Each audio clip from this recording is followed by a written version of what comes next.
This is a quick one, folks. Here is a spokesperson for the Kamala Harris campaign. I think his name is Michael Taylor or Tyler. We'll find out on the Chiron in just a minute. His name escapes me for the moment. But here he is being pressed on CNN why she has not committed to a press conference yet, and will she in the near future? Would it kill you guys to have a press conference? Why hasn't she had a press conference? Listen, the Vice President and Governor Walz have been busy crisscrossing this country since the launch of this campaign and adding Governor Walz to the ticket. You saw the ways in which they went across the battleground states last week, generating rallies of thousands, 10,000 here, 15,000 there. But Michael, you know, a campaign rally is not a press conference. Do you mind if I cut in? I mean, you know, a campaign rally is not a press conference. Why hasn't she had a press conference? She's the vice president. She can handle the questions. Why not do it? We absolutely are going to do it. You hear her take questions as she's out on the stump. And she said last week, we're going to be having a sit-down interview here before the end of the month. What she's going to be focused on and what this campaign is going to be focused on is communicating directly with the voters that are actually going to decide the pathway to 270 electoral votes. That's why she commits. Okay, now, before we get into the rest of this, what he just said there, they asked, will you commit to a press conference? And he said, we're going to do a sit-down interview by the end of the month. The sit-down interview, my money is it'll be a lovely powwow with a Jen Psaki type asking her, you know, how exhausting is it being so great all the time? You know, like that's what a sit-down interview could be. You could pick a friendly host and do it that way, whereas a press conference is much more spontaneous. You're going to have more pointed and obviously potentially hostile questions from hostile media outlets. So there's a big difference. This guy's trying to be like, yeah, we'll do a press conference. I mean, a sit-down interview, right? He's trying to pivot off of, are you going to do a press conference? Well, yeah, we're going to talk to the press. We're going to do an interview. That's how You're saying a sit-down interview with a friendly host like Joe Biden had Bob Costa? Yeah, right. Right. Exactly. Like Elon Musk was there for Donald Trump. Exactly. Yes. Okay. Okay. Yeah. Yep. A press conference this week. Okay, so now this guy asks, will she give a press conference? Pathway to 270 electoral votes. That's why she commit to a press conference this week. This past week. That's why we're doing a bus tour in Pennsylvania as we head into Chicago, and it's why we'll sit down for an interview before the end of the month to make sure that we can have a deep dive conversation about the vision that Kamala Harris has for where she wants to take this country and the contrast that we're going to have with Donald Trump. We're going to have plenty of opportunities to do that. Throughout the rest of but one interview by the end of the month. This month and throughout the rest of the campaign. I don't want to belabor this, but one interview before the end of the month. I mean, that's not a lot. I mean, can you commit to a press conference before the end of the month? We will commit to directly engage with the voters that are actually going to decide this election, and that is going to be complete with rallies, with sit-down interviews, with press conferences, with all the digital assets that we have at our disposal.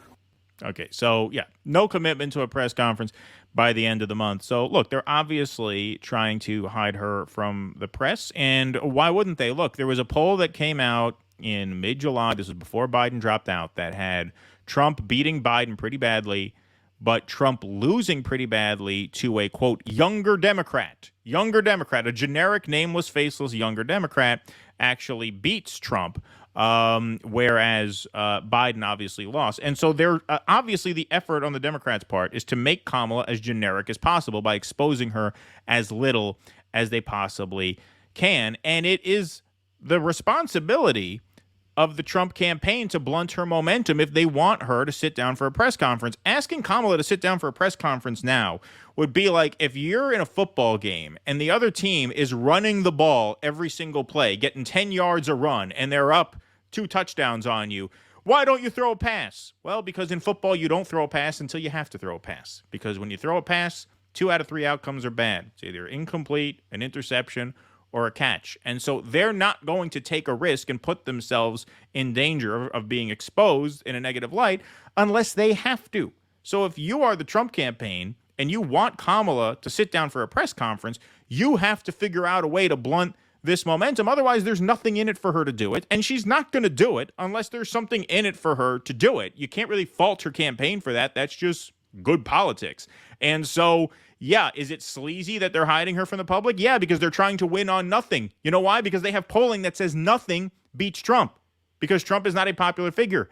And so if you want to reverse this, you're going to have to make something happen on the Republican side. And as we covered a little bit in the last segment, the Trump campaign's not able to make anything happen right now. They're in a tailspin right now. They've completely stalled out. Yeah, and this is a tactic they've been doing for quite some time. I just sent to you in chat a little clip, a minute 15 seconds when we went to the DNC convention in California in Long Beach when she was running.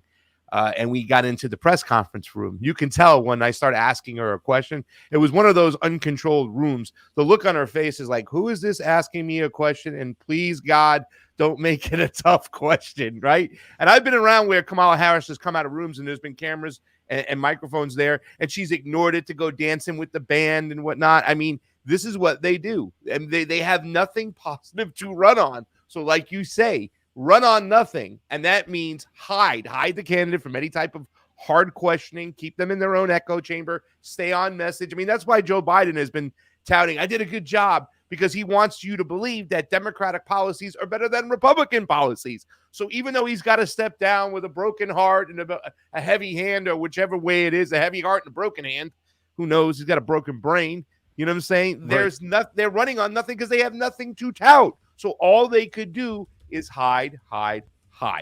And that's what they'll continue to do. That's why it's so important when you see what Jose Vega is doing, you know what I'm saying? Getting in these other rooms, getting these questions, you know, it's so important. We need to continue to expose these people for who they are, you know, because they are. That's what they're doing right now. They're just hiding Kamala. And that's what I would do, because as soon as she opens up her mouth, what are we going to get, Keaton? Russia's a big country next to Ukraine, which is a small country.